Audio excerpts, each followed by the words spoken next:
Olá, estamos aqui com Peter Scheuer para falar do tempo. Peter, uma situação que deixou, digamos assim, muita gente preocupada e a gente viveu disso vários dias, que foi toda essa fumaça que a gente viu aqui sobre o Santa Catarina, Rio Grande do Sul, ou seja, praticamente por todo o Brasil. O que o clima você vê como responsável por isso que a gente viveu aí, Peter?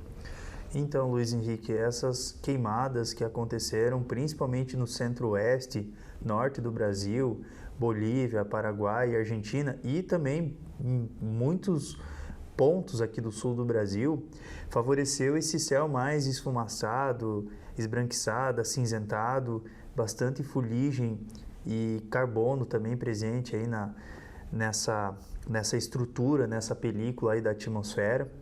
Então teve muitos focos, teoricamente falando, é a estação seca nessas áreas aí do centro-oeste, norte do Brasil. Então, digamos que é meio que comum nessa época do ano ter esses focos de queimadas, essa atmosfera mais poluída. Tivemos até a chuva negra ou a chuva preta que foi registrada em muitos pontos do oeste, de Santa Catarina, Rio Grande do Sul, por conta dessa fuligem que estava suspensa na atmosfera. A gente vem então vivendo já no Centro-Oeste um regime de falta de chuva, tanto na Amazônia também, um ritmo de falta de chuva muito grande. Que, claro, a gente teve incêndios, mas não nas proporções que a gente está tendo agora, que ainda está tendo. E quando é que você pode dizer para a gente assim que vai normalizar a coisa lá no Centro-Oeste? Porque ela tem muito a ver, essa relação, com a relação do mercado. Principalmente com o mercado da soja, agora que a gente vai ver o próximo, que é a primeira cultura cultivada lá em cima, e depois a gente vai ter a questão do milho. Então, como é que você pode dizer que vai se regularizar aquela situação lá em cima, Peter?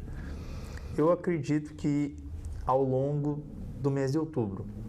Outubro começa a regularizar toda essa questão de chuva no centro-oeste, norte, Mato Grosso do Sul, Goiás, Minas Gerais, São Paulo, a região sudeste como um todo. Eu acredito que no mês de outubro começa a regularizar. Outubro para novembro, mas ali já a partir do dia, mais ou menos, entre o dia 10 a 15, já começa a ter instabilidades que são responsáveis por trazer chuva. Claro que não é uma chuva ainda o suficiente, mas já começa a diminuir essa questão de queimadas, já começa a diminuir essa poluição que está presente aí na atmosfera, quase todo o Brasil central. Então, outubro para novembro começa a normalizar.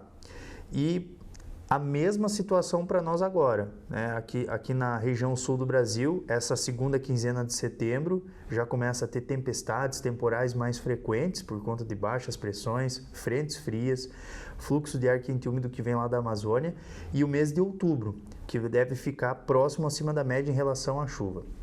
Então nós teríamos uma solução efetivamente em outubro.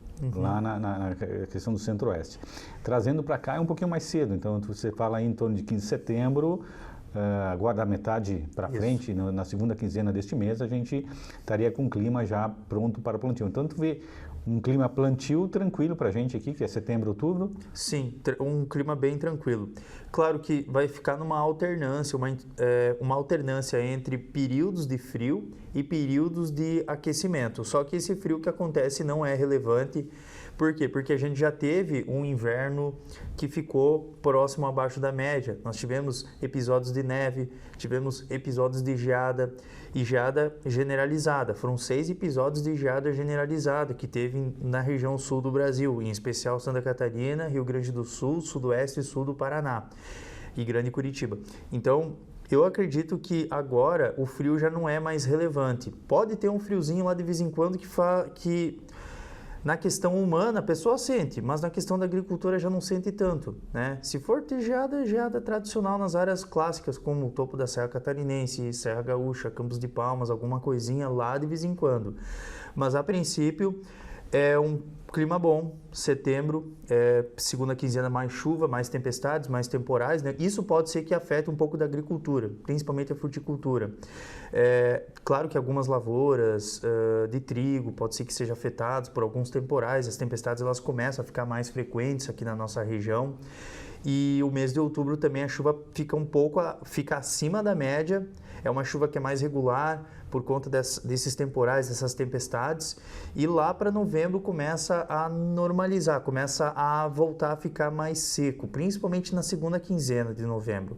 E aí dezembro, janeiro, fevereiro, daí volta a ter aquele clima mais de verão mesmo.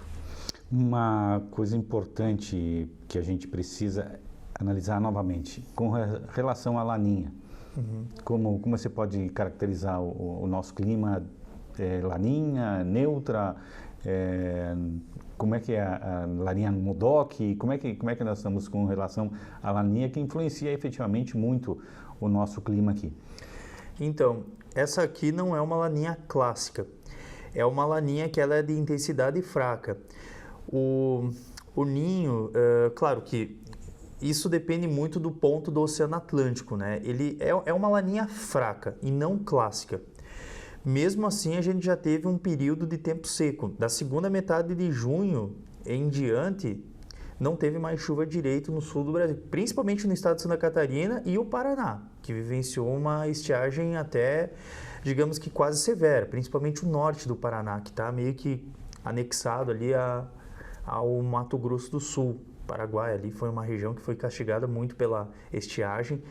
Então, eu acredito assim que a chuva ela foi bem irregular da segunda metade de junho para frente. Agora, na segunda quinzena de setembro para frente, começa a ter chuvas mais regulares, tempestades, os temporais, que faz parte, né? É digamos que um ciclo da atmosfera, como a gente teve de transição. Seca. É uma época de transição. Isso, exatamente. Como então a gente teve um período de estiagem, agora vai ter esse momento de transição para a primavera, começa a ter essas tempestades mais ativas, mais organizadas. E provavelmente que a laninha ela vai seguindo com intensidade fraca, no máximo moderada, até o final do ano. O pessoal está falando em clima neutro. Dá para se dizer neutro ou laninha? Não, já dá para considerar como laninha. Laninha. Já dá. Sim. Ela ficou neutro até há pouco tempo atrás, mas ela já trocou agora para laninha. Um laninha bem fraco ainda, vai continuar com essa intensidade fraca até o final do ano, depois ela perde força, vai para neutralidade. O triticultor pode ter medo do excesso de chuva de outubro? Tem que ficar um pouco atento, porque essa chuva ela pode vir com excesso. Eu chamo a atenção principalmente para o estado de Santa Catarina, o norte do Rio Grande do Sul, o sul do Paraná. Essas áreas provavelmente vão ter chuvas acima da média climatológica. O sudoeste do Rio Grande do Sul não tem tanto, tá?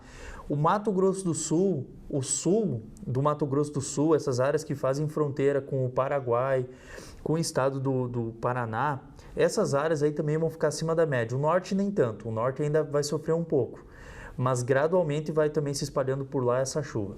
Então a gente pode, digamos, caracterizar assim que a gente vai ter um clima legal para as culturas de verão? A princípio sim. Claro que de modo geral, né? Estou falando assim, de um modo geral, né? Não, acredito que sim, porque a temperatura também vai ficar próximo da média. A chuva ali em janeiro, ela vai ficar dentro da média. Só fevereiro e março, que a chuva ela é um pouquinho mais irregular, ela é um pouco mais mal distribuída. E tem aquela amplitude térmica. O verão ele vai ter um pouco da amplitude térmica. O que é amplitude térmica? Quando é friozinho de manhã e quente à tarde. E aquelas trovoadas típicas de verão por conta do aquecimento. Legal. Então esse foi Peter Scheuer falando do tempo.